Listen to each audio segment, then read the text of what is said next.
MMORPGcom, and I am live with Adam Christensen, the AION producer of NCSoft West, and Sean Orlikowski, the Deva of all trades on AION Ascension, and we are talking about AION's truly free business model and AION 3.0, which literally launched, I think, maybe like 2 hours ago. Is that right, guys? 2 hours ago? About that, yeah. So now that we've got you all here, now that we're talking, why don't we start off for people that maybe haven't been paying attention in a while? Why don't you tell us about AION status? Give us maybe an overview of 3.0, of Ascension, and of the new business model. Well, a general overview of AION. That's a nice big question. I think we have an hour. It's okay. Yeah. Current state is we're really excited. AION is pretty much thriving right now, and we're super excited to be introducing AION Ascension to the world of players that have been waiting a long time to see this new content. And the truly free model is just a great accent to that. I think everybody's really excited to participate in everything that's going on right now. Yeah, that was pretty much apparent from the beginning. We started a pre-order process about a week ago, and we basically opened up free-to-play essentially around that time with the official launch of the new server, and we saw our concurrency jump up 3 times just in that pre-order period, with people getting excited and getting ready to come back and play the game. And 3.0 hadn't even launched yet, so we're riding that excitement, and we're really happy to see all that. Now, before we get to the actual questions, we took a ton of questions from the community. I want to ask you guys, what is your favorite new feature that's coming in with 3.0? Because I'm looking at the laundry list, and it's huge. There's so many. Oh yeah, I was up a good chunk of the night posting those patch notes, so I know there's a laundry list of them. 60 pages. 60 pages. Yes. Yeah. I'm really excited for the housing, because it's been a really long time since I'm a big MMO player. I love them. And it's been a long time since I've been able to really get my hands on a good housing system.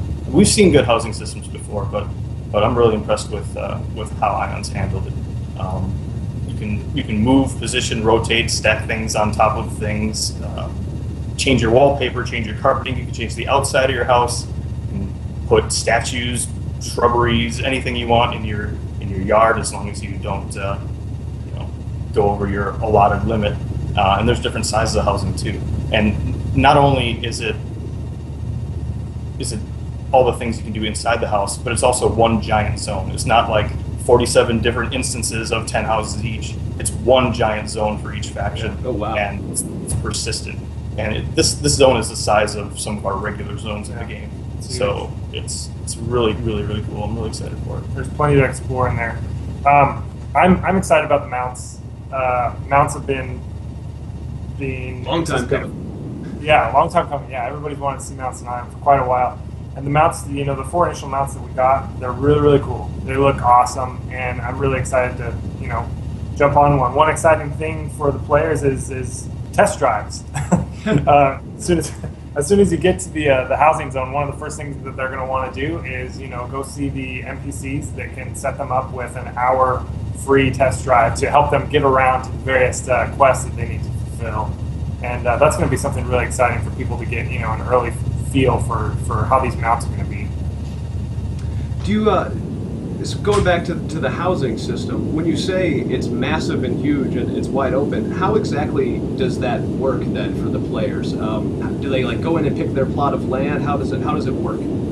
Well, it's actually an auction system. Okay. So once a week, an auction starts where any houses that are available, either through purchase from the NPCs or from purchase from other players, the auction starts at a certain time and goes for 1 week. Right. And players can actually bid against each other for this time, and the highest bidder takes the house. And you can narrow it down to which section of the township you want, down to the actual house that you're bidding on. Right. And basically, after that, it's permission based. If you want everybody to be able to come in and see your house, you can open up the door and anyone can walk in at any time. Or you can change it so only your friends and your legion can go in, or you can lock it completely. It's up to you. So if you want to show off how you've decorated your place and how cool it looks, you're more than welcome to, or you can keep it to yourself. But one unfortunate thing is they say in life the only thing that's for sure is death and taxes, right? So there is taxes on this new housing system, and if you don't pay those on a weekly basis, eventually, if 2 weeks go by and you don't pay your taxes, it goes back up on the auction house. Oh, that's bad. That's bad. Another cool thing is players can actually resell their house back. So if you buy a house, it's not yours until you decide to not pay the taxes. You can list it as part of the auction and sell it to other players. So there's actually a little bit of a real estate. So there's potential for some money making there. Are the left coast houses? Are they tend to be more expensive than the others? Yeah, a lot of rolling brownouts.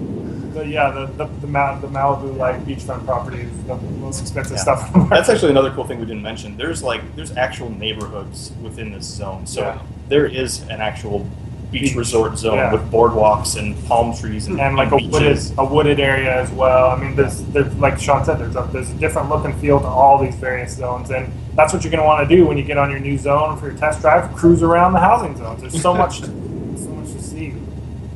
I can already picture the 1950s era housewives. No, I'm sorry. It's like Mad Men, but in ION. Okay, well, I suppose we should probably get to the fan questions because we did take all of them. Are you guys ready? Yeah. All right. We'll start off with a few from the MMORPG.com forums, and then we'll move over to some that are taken from the ION forums. And if there's time left over, all you guys watching, you can feel free to ask your questions. But let's get started. So the first question we have is from Mars at Play, and he says, I'm really looking forward to going back to ION Truly Free. My concern, with a lot of other people's concerns, is that the Truly Free cash shop will have items that will give other players an advantage in PvP. In other words, will there be pay-to-win items in the cash shop giving people advantages in PvP? It's a loaded question. The tough thing about pay-to-win is everyone's got their own idea of what pay-to-win is. And it's like, to some people, it's anything that gives you any advantage at all. To some people, it's something where if I buy it in the shop but I can't get it in game, then that's pay to win. For other people, it's I don't care. I want the best weapon. I don't care how I get it. If I want to spend money, it's one thing or another. But trying is the key word to whittle this down and get it just right, because there are a lot of players who want convenience. They want their XP scrolls that some people think is pay to win. They want scrolls that last longer than 5 minutes, or that they don't have to keep reapplying, and it's a point of contention for some people, and for some people it's just convenience. So we're trying to weigh these things as best as we can, but it's time money balance. Yeah, it's a never-ending give and take, fight back and forth. Right, it is a give and take. Is there are there some examples that you can give for players that haven't really seen it yet? Well, one of the things that we've been back and forth on is there are scrolls in the game in the cash shop that last for an hour, whereas the scrolls that give the exact same benefit last for 5 minutes in game.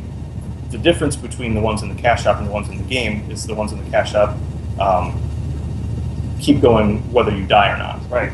So a lot of players see that as an unfair advantage. Yeah, and there's other things with it too, like being able to strip the buff from some classes can strip buffs and things. So it's really tough, and we're gamers too. We're trying to balance this convenience versus this pay to win mentality that some people have. And like I said, the tough part is everybody is subjective. Everybody sees it differently. Yeah. Well, it doesn't sound like you're trying to make players that want to spend a ton of money in PvP have the advantage. So I think that'll go a long way. It's not like you're like, hey, why don't you go spend $150 on this epic sword of awesome butt kicking? Right. And there's an item in the shop also that gives you a boost to the AP that you gain, which is basically a PvP currency. Right. But this boost is a PvE gain only, so it's for mobs that you kill. It's not from killing other players. Right. It's not from turning in your relics and stuff like that. So it's a borderline because it's a PvP currency, but it's also limited to what's getting boosted. Right. Okay. So, Gotcha. Okay, well we'll move on to the next guy. We've got a user named Ravij, R-A-V-I-J. He's got the next few questions for you, so we'll start with one and go on down. He asks, what kind of materials will be used in the new crafting profession? Will the lore materials be used? Well, with the furniture crafting, it's going to be a lot like the other things where there's tiers of it, and so you will use some of the lower materials. But of course, since we have 2 new zones, we've got new crafting materials as well. As far as like the new weapons and stuff go, the Master Noble Drenium set still uses the Drenite ore. Right. Of course, with a new update, the crafting is going to have an update as well.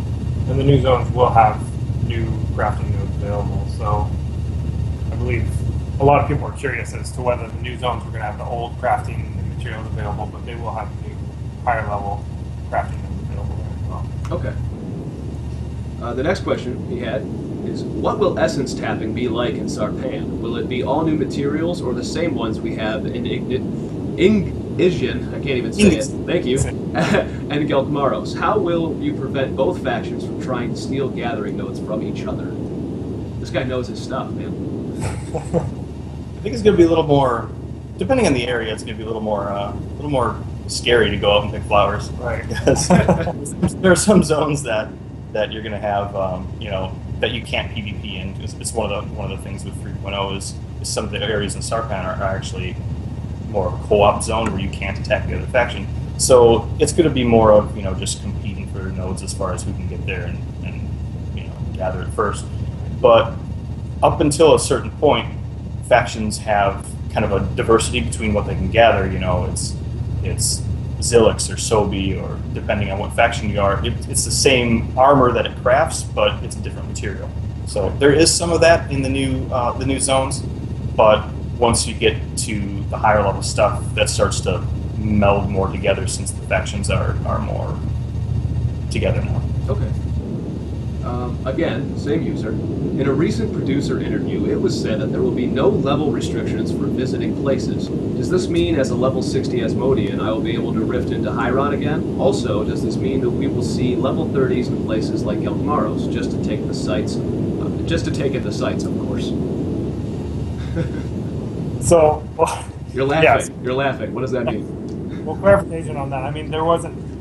Basically, it was designed that there weren't going to be any restrictions that weren't already in place. So, I mean, in regards to rifting and everything like that, I mean, the same system that exists in the game now is in place now that we have AION Ascension. So there's no major changes to what they could and couldn't do before. So they're not going to come in and see something that's available that they couldn't do before. They're not going to see new rifts or anything like that. Okay. Yeah, I think it was just taken out of context a little bit. Yeah. What we meant by restrictions means you don't have to buy your way into the new zones through the cash shop. Correct. It's just that's part of the free game. Okay. In 3.0, or future patches of the 3rd expansion, will alchemists get the ability to transform level 60 mana stones into level 70 mana stones? Again, I think that's just something that comes with updates. I mean, it's been a part of the crafting system before. Not so much in 3.0 because there were already the high-level mana stones that were added in 2.5. Right. But in future updates, as we start getting a higher level cap, I'm sure we'll absolutely see that. Okay. Now this is a doozy, so bear with me. I'll use that. In 3.0 or future expansions, will there ever be a completion of the voiceovers that the player characters have lines for? As it stands, the Ascension quest for Asmodeans still do not have the proper voiceovers for the selected voice we chose, and a bunch of the emotes introduced in 2.0 and later still have their original Korean voice actors. Is it difficult to keep bringing back the original voice actors for the North American players? Why not just get some new ones? Just throws it out there at you. Yeah. It's ironic that Sean would turn that over to me. Good one, Sean. Nice.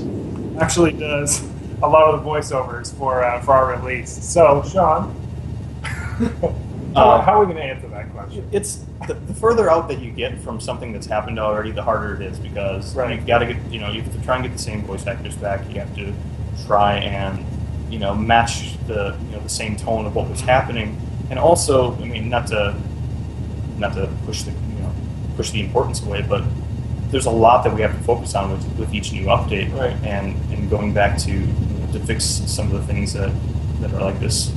Sometimes they do fall through the cracks, and we understand that. I mean, it's been 2 years, and so of course, one thing that we're always going to want to consider is continuity, and how it all works together as a whole. But we're doing our best. Yeah.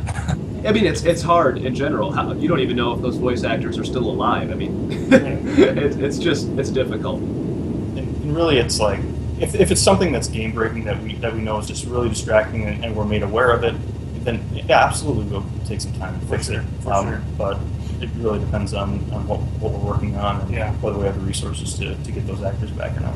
I will gladly lend my dulcimer tones to your voice acting cause. We've both done voice acting. Good. You know, it's a lot of fun. I think I would have a blast with that. So I'm just saying, throwing it out there. Guest NPC, Mill Burfy. Okay, let's go to the next guy. This is from Ice Age.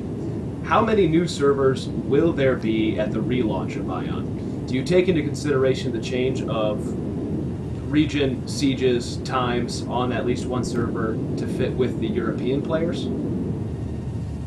So we took into consideration the needs of the players in regards to sieges and everything like that. One recent change we made was we switched all the servers over to Central Time. That is something that, like when Lineage 2 had their free-to-play launch, their truly free launch, they did that as well, and then they took it to the players and allowed them to vote on what time zones were going to be most conducive to their play. We plan to do the same thing. As far as time frame, I mean, we're hoping to do it soon, but there will be a point pretty soon here where we will open it up to the players and see what's best for everyone. Okay. Yeah. The thing about Lineage 2 is when we did open up this voting, the majority of the servers stayed central or went central and stayed central. So so when we did this truly free launch for AION, we just went from the beginning and switched everything to central, and we'll let the players decide whether they stay there or not. Right. The next question comes from a guy named Terrorizer, so hopefully it's a good question. Some of us have remaining game time and even unused time cards. Will there be a reimbursement or conversion into cash shop funds for people with extra purchased time? We're actually doing that right now on an ongoing basis. When we actually converted over to the truly free model back on April 4th, we automatically converted remaining time into our in-game currency, which is Ncoin.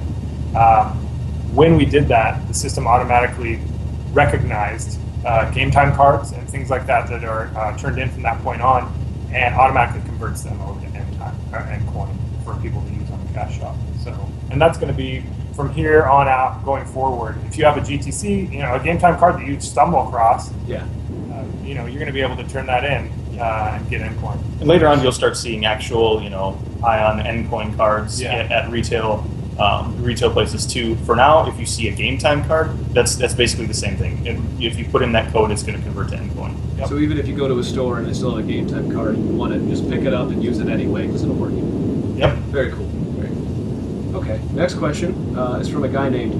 Well, I'm not even going to pronounce it. It's just begins with the letter R. And we'll move on to that. So he says, I am looking forward to checking it out once it goes free to play, or truly free to play. However, as a paying member, am I going to get access to everything this game has to offer, such as unlimited character customizations or custom animations, without having to spend a lot of NCSoft coins and such? This is something we see a lot, and I guess we're gonna have a little bend here. Let's please. I'm gonna throw some common free to play stereotypes at Adam, and he's going to answer them for me. Oh boy. I like this. So, Adam, really excited that AION is now truly free, but we all know that when games go free to play, they're not actually free. So, when I get in, I'm going to have like 2 character slots that I can choose, right? Like, I only get 2 characters, is that how it works? No. You get all your slots. So, I get all 8 character slots? All 8 character slots. Okay. Alright, okay. But when I get into the game, though, I'm going to have I'm only going to be able to choose 4 of the classes, right? I won't be able to choose all 8. I got to buy a premium class. No, you can pick all 8. Okay, but when I actually get in on my class, I am going to have to be restricted by level, right? I can only get to level 20, and then I have to pay you something until I can get a little bit higher. No. No. So I can get all the way to level 60 without paying you a cent. Yep. Okay, that's interesting, but in order to get there, I'm going to have to grind, right? I won't get any quests. I have to buy quest packs from the cash shop. Is that how it works? Nope.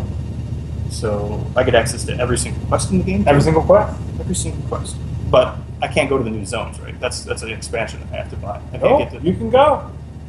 So, what about inventory, housing, all that stuff, add-ons?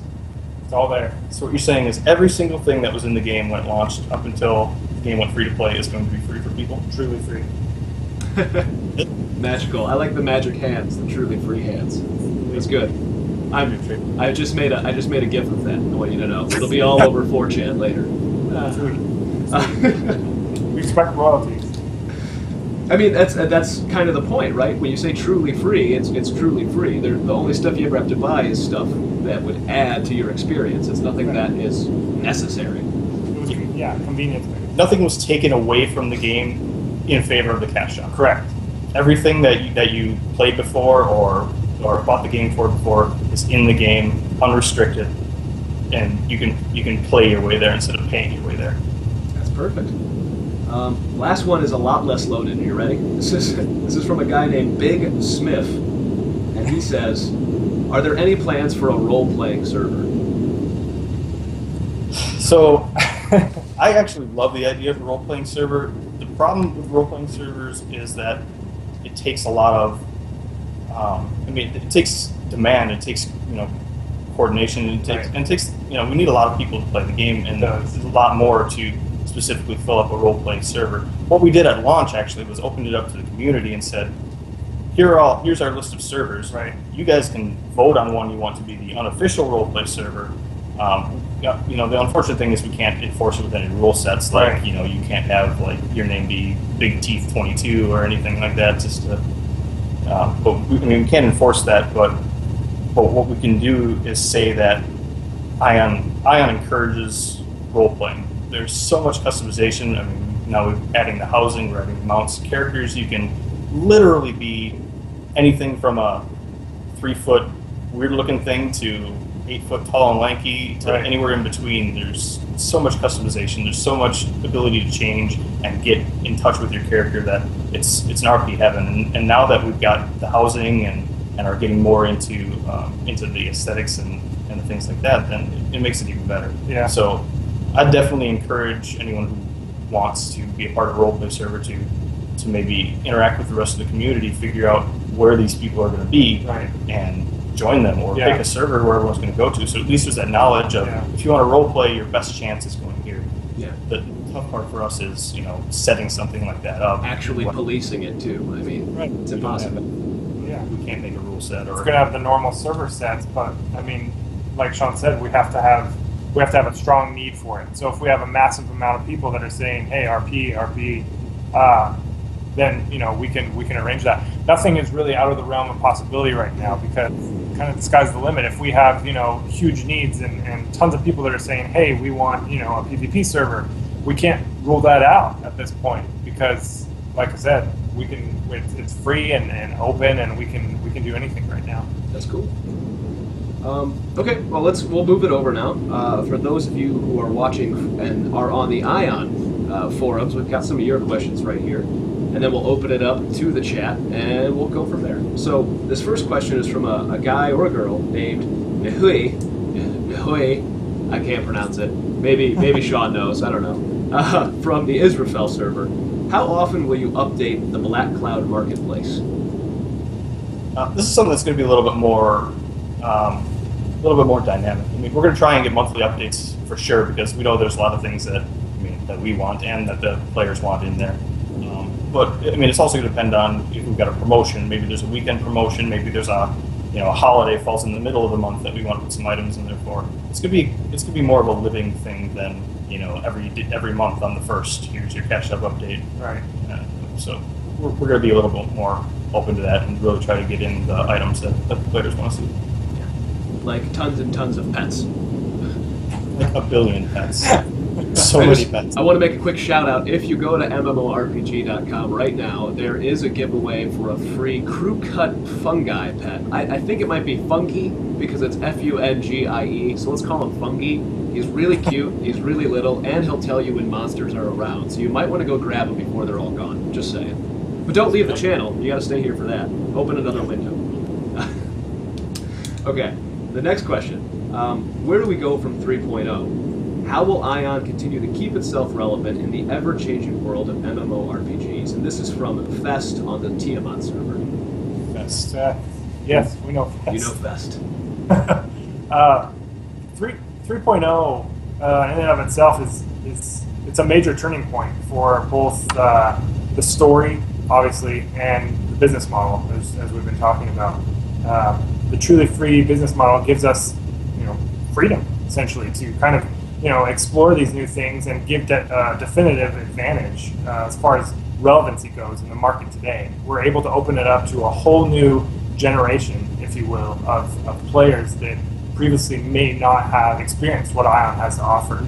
So, and there's a large group of people out there who do regularly play these free games, and this is our chance to take ION to them and introduce a whole new level of game quality and years of content updates and regular AAA content that they can enjoy for free. Yeah, I mean, I don't think it's any secret that free-to-play conversions are very common these days. I mean, it's kind of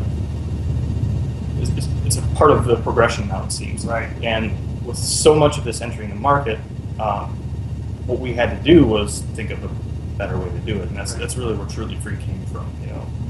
We found the best and worst parts of free-to-play conversions, and we tried to take the best parts of those that we could and add innovation to it. Yeah. And that really was what gives us the advantage, because there are a lot of people who love the games, and what we're delivering is a very high-quality, polished game with still with a huge amount of dev support and making it absolutely open. Right.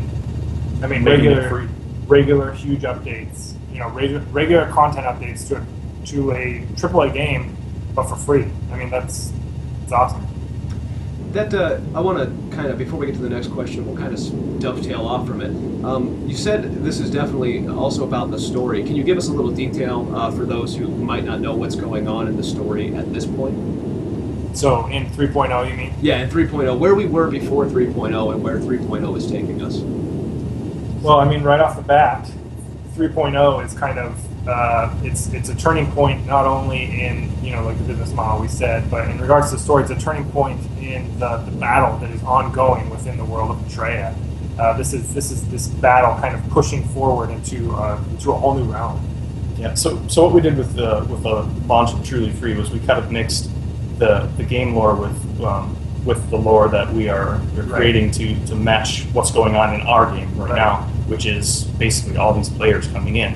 So we wrote a storyline called The Great Ascension that actually talks about all these humans who are unprecedented numbers of humans ascending to become devas to join this battle.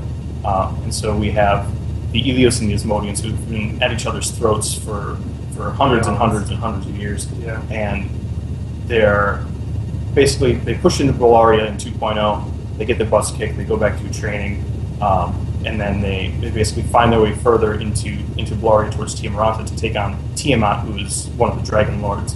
But they find that their numbers are waning because of all this constant battling, and not only that, but all the fighting that they're doing with themselves. And so they basically pray for a miracle to help bolster their numbers, and that the answer to that is the Great Ascension. It's all these people that are coming back.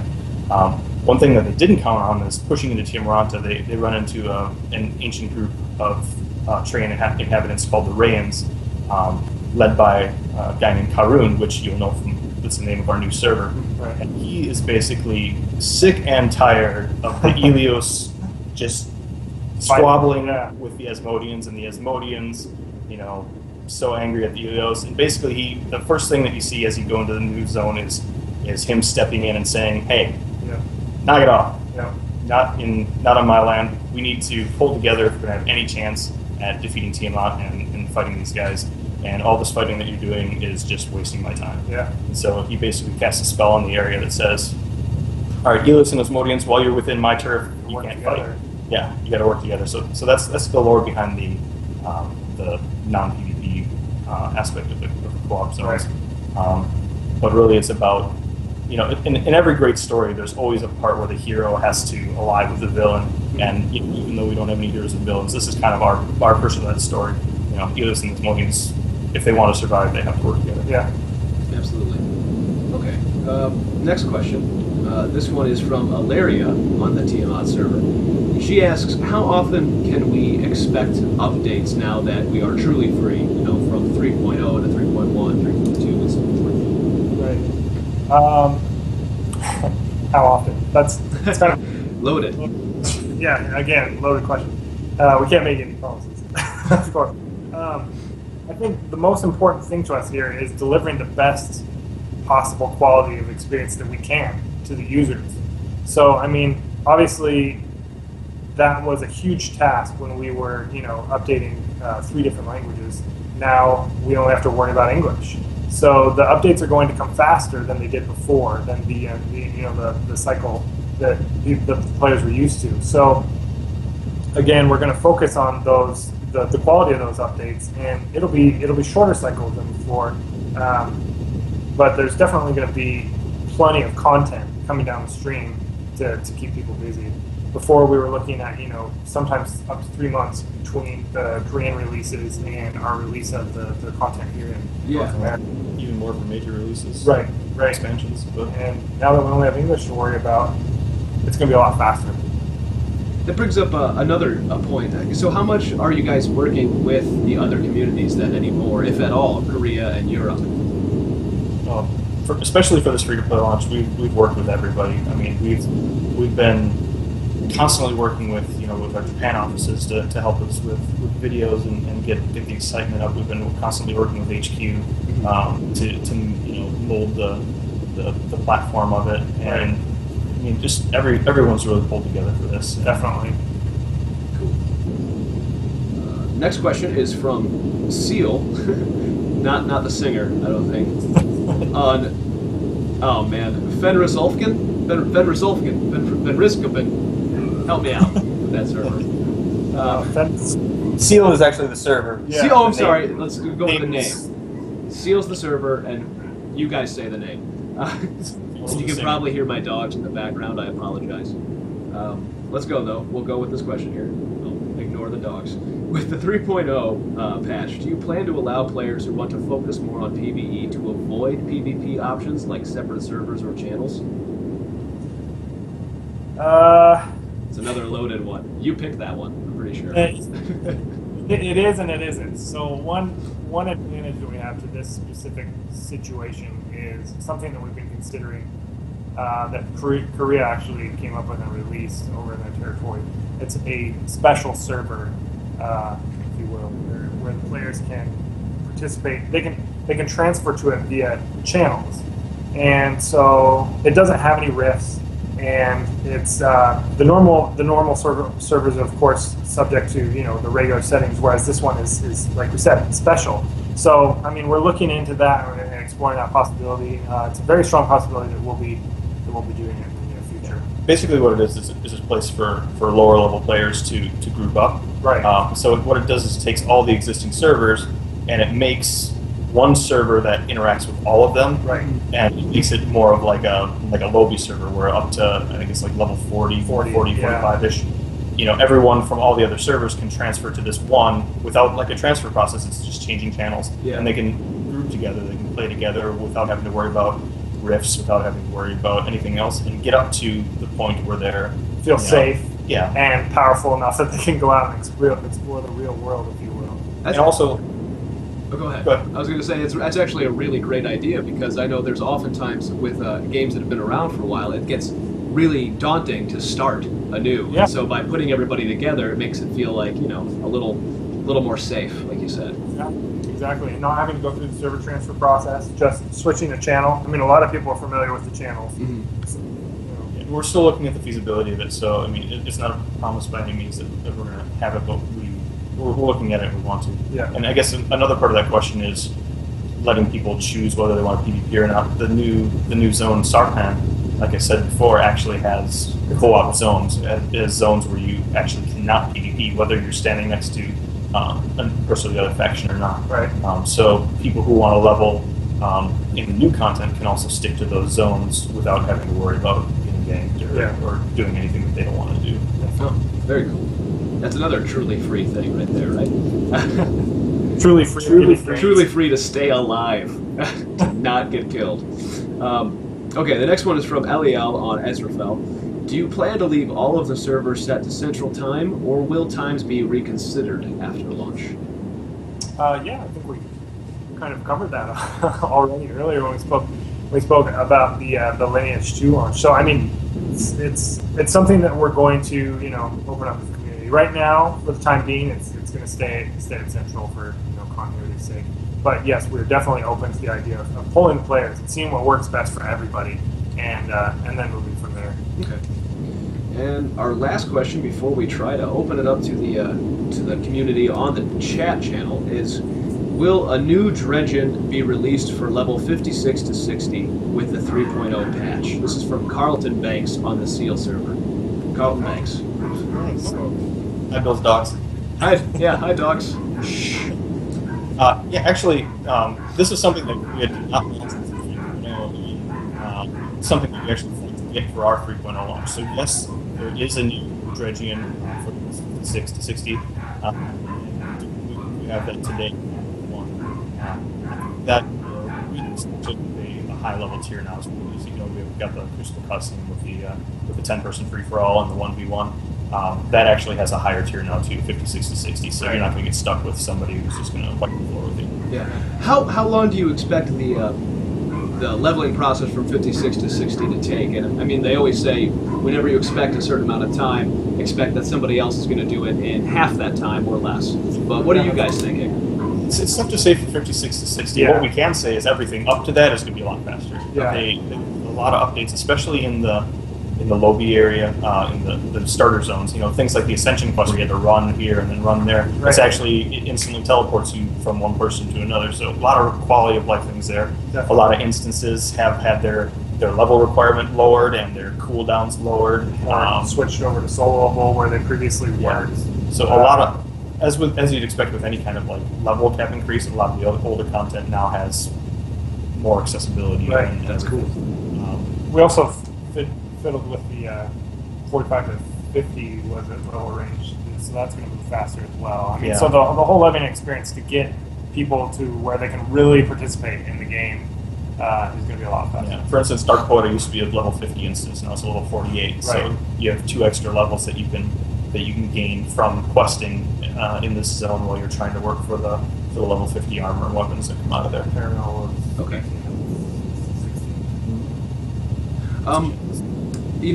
Guys, if you want to ask some questions, please go ahead and start filing them in there, and we'll pick out a few. As you're asking questions in the chat, I'll ask a couple more that I have for the guys here. These are real basic questions. This is kind of like meet your ION devs. What are your guys' favorite class in the game? And don't worry, you don't have to say they're overpowered. It's okay. Overpowered. I play an assassin. I'm actually really squishy, so I definitely wouldn't have to complain that I'm overpowered. That 3.0 has some love for assassins. It does. So any assassins out there, you get some cool stuff for this update. Sean, however, is super powerful, and nobody can touch me. So. He's the Dave of all trades. I'm the Dave of all trades. I've got the main characters I play. I've got a Templar, Gladiator, Cleric that I have at 55 right now. Actually 56 as of a few hours ago. I made sure to get in there and Sorry about the dogs, everybody. We've got to deal with them. I'm at home. One thing that my colleagues like to joke with me about is my Cleric doesn't heal. And it's because I decided to go with a DPS spec. Yeah. So I mean, I've got the General Godstone on my Dragon Emperor staff, and I got a +10, and I'm hitting some mobs for something like 18,000 ridiculous damage or something like that. And all this time, it's just hard to remember to cast like Murder Revival on myself or to get myself res up, and there are times that I make things angry and they kill me, and one of the resident clerics always likes to remind me that being a cleric, I have a self-res that I never remember to apply because I'm too busy blowing stuff up. Yep. So that's one of the things I have most fun with is playing with my cleric. But tanks have always been my love in games. My Templar has been my main, and that's what I play the most. you're a great thing. I think I might have actually played a developer tour with Sean being the tank, and I can attest to that he's a great tank, actually. Okay, well, we got a few questions from the community. We'll take a few here, and then if there's still time left, we'll get some more. The first one, and I'm sorry if I don't get the names, but the first one is, what role does RNG play when it comes to the new crafting system? For example, Godstones. Well, Godstones don't really have anything to do with crafting, Right. but I mean, there's an RNG element with anything, and it's not just Ion. It's every MMO has RNG elements. Yeah. But one thing that we can say is there are, I guess, as far as crafting goes for leveling up faster, there's new crafting zones in the player cities. As far as proc rates go, there's a buff on if you own a certain house that will actually give you a 5% increased proc rate. So one of the houses. So it's one of those size houses. I think it's the palaces. But I mean, it's gonna be a lot of the same that you remember. You know, there are more designs in the game now that you can actually, you know, combine three things together to get the greater output. Obviously, the next tier that's out, since it's higher, there's a new organization that you can join that actually rewards you with some of these really hard to get recipes that people were paying millions and millions of peanut for before because they were so rare. You can actually get them as quest rewards for daily tokens. So crafting's gotten some love, but I mean the actual system itself, I mean, it hasn't changed much, and that's not something that probably will change soon. I'm sorry, McVade, if I totally butchered that question, but I hope you got the answer you wanted anyway. There was a question from Deathly Fox asking if the leveling curve from 0 to 50 is expected to be shorter. The gentleman answered that, and yes, it will be shorter. Pretty much all the way up until about what level has everything been sort of curved?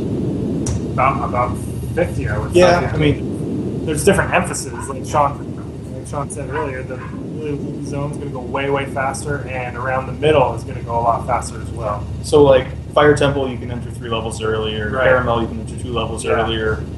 There's no end cap on Caramel now. There's no end cap on Chromie Straw, whereas you could only do it till level 44 before you can keep going after that.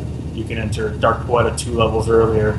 On top of that, you know, a lot of the quests and campaign quests have been, you know, made easier or have been, you know, had increased XP. The lobby zones especially have. I mean, it's a completely new experience from 1 to 10 now from when I used to play. It's so easy. It's fun. Whenever we get asked about that, that's the one thing that we try to emphasize is that Ion now is totally different than what it used to be. It's so much more accessible to the new player who wants to come in and experience all that it has to offer, but doesn't want to grind. You know, doesn't want to put in these massive amounts of hours. It's a whole new experience. The leveling is totally different. It's easier. It's more accessible. It's more fun because there's going to be so many more players to enjoy it. I think that's one of the things that's followed us around is the stigma of how difficult it is to love. Yeah, it's been that way. Even 2.0 was a big increase in accessibility, and now 3.0 has just increased that even more. Totally. I want you guys to, I don't know if you can see this comment, but RedTape010 says 3.0 has just made Ion the best MMORPG, followed by about 90 exclamation points. So congrats to that. I was up to 96. Yeah, but, 96. I can accept 90. That's 90. Yeah, it's an estimate. That's an estimate. Another question. This is kind of a general one. This is really targeted. Why should someone come to Ion over their competition like World of Warcraft or Star Wars or Rift? I mean, we kind of answered that with what our truly free model is. I mean, you were getting, before Ion was arguably one of the most beautiful AAA MMOs out there. Now it is definitely the most beautiful AAA MMO out there that's absolutely free. So you're not going to find a better looking game. You got 3 years of content updates. You've got a full dedicated dev team that's still working on a very popular game, and you get all that without having to pay anything. Right. So it's and I mean, for itself, like Sean was saying, I mean, we've already covered like the whole, you know, the role playing aspect. You know, if you want to come in and enjoy, you know, an experience unlike any other. I mean, just the customization system in and of itself, the ability to customize your character is leaps and bounds, better than anything else out there right now. So, I mean, just starting out with that experience to start playing a new game with a character completely tailored to your every whim. Yeah, that's still one of the things I love about ION the most is all of its utility on top of the fun game that it is. Yeah. So a lot of the other games that I've played, even recently, it's like it's so difficult to make your character look how you want it to look. It's so, you're tailored to a specific body type, or you're tailored to this is what you have to wear because it's endgame armor, Right. and it just isn't like that. It lets you be who you want to be in the game. And not only if that, you want to change it at any time, you can change it at any time. Yes, yeah. Just do a customization ticket. Not only that, but I mean, we also have to consider the things that ION Ascension is bringing to the table as well. I mean, we have 2 new really amazing features. We have the Bitrate Atlas, and we also have the Cube. I mean, the customized user bundling experience. That in and of itself is a whole new innovation to truly free games out there. The ability to customize your own bundle and pick and choose what you want, and tie it up into a nice, bright package with a pretty bow. And then also, the Bitrate Atlas, which is it's going to be a really cool experience for players that are new coming to the game and who don't know anything about ION, who haven't previously experienced it. When they have those questions and everything, it's going to be really easy for them to just go to the Atlas and see every single step that they need to do to get to that next, campaign quest or that next, area or zone. And so, all these things that are catering to these new players while also, helping out the seasoned players, really set ION apart as one of the greatest MMOs out there. Yeah, the Atlas that he was talking about is actually it either launched very recently or it's going to be launching soon. It's launching today. Yeah. But basically, it helps players through certain quests, and then it gives them a reward at the end for finishing. Right. So it's like here's how you get to this instance. We want you to kill this guy. Once you get through it, watch this video that'll walk you through how to run Haramel. And when you kill the guy at the end, we'll send you a package in game that has a prize. Yeah. And so an extra reward for doing what you're supposed to do. that's everybody gets that. It's free for all you. You just don't have to pay for it. It's just Okay, we have a couple more questions here. This one is a little bit more detailed. I hope you can answer it. It says, how do you guys plan to deal with the growing number of people who try to purchase Endcoin to get the large cube, but they ran into restrictions because they had multiple characters they were trying to get Endcoin for? Are you aware of that problem? Yeah, definitely aware of that problem. Sean and I were just dealing with that last night. I'm sorry, bad memories. No, it's okay. So there was a lot of things that we had to consider. First and foremost, we wanted to make sure that the players weren't going to be exposed to, massive amounts of RMT. And RMT is a real consideration that we had to think about. Well, the security of the users, one thing to combat that we put in place was a cap on purchasing Endcoin. And I think that's what everybody's running into at this point. But that isn't, end all. So, I mean, they can talk to customer support and actually get around that. It's just it was precaution. So yeah, we're working on some stuff to alleviate that better, especially around when we do promotions like with the pre-order thing. And we're trying to look at some stuff for this past promotion here too to make sure that everyone's treated fairly on that. But like Adam said, it's like a lot of the stuff in our cash shop we wanted to make sure was you can move it amongst your characters. So a lot of things are tradable, and a lot of things you can put on the auction house if you want to. But one of the problems you run into with that is RMT comes in with a stolen credit card, buys $100 worth of stuff, sells it all in the auction house, moves the key in, and it's just starts getting into bad experiences. So we have to be careful with how we do that. But we also want to be fair to everybody, make sure that they can get into the store and get what they want without hassle. Yeah. It sure is a pain to have people spending so much money on your game that they can't spend anymore. I mean, it's got to suck. It is. Yeah. It's just terrible. Okay, we got about one more question, and then I'll let you guys sort of recap everything we've talked about and recap 3.0. This one is kind of interesting to me, and I'd like to know the answer too. Now that it's free to play, is there anything you guys are putting in place to stop someone from creating 2 accounts, running them concurrently, and then trading kills with each other? Well, I mean, you can watch out for it and ban the hell out yeah. of them. It's illegal. Yeah, exactly. We're gonna police, you know, a lot of that stuff how we did before. Yeah, I mean, we have a whole department that's dedicated to that. So I mean, that's all we can really say. It's we're taking every precaution that we can, like I said, and we're constantly, you know, we have a whole GM team and a whole security unit that's constantly looking at logs, and if we see, you know, fraudulent activity, we're going to be on it. So it's not like you're not looking out for it. Exactly. Okay, well, that about does it. We're running a little close on time here, so we got a few minutes left. I'm just going to turn it over to you guys before we wrap everything up. Why don't you go ahead and both just tell us what the best parts of ION 3.0 are, and why we should all just go download it, log in, because, I mean, it is free, right? You're not downloading it already. You're downloading. Yeah, I am. That's why my stream keeps dropping. I mean, I can tell your dog's excited about Yeah, they're downloading it. ION Ascension is, I mean, other than the things that we've already talked about, I mean, the most exciting thing that for me is all these new players.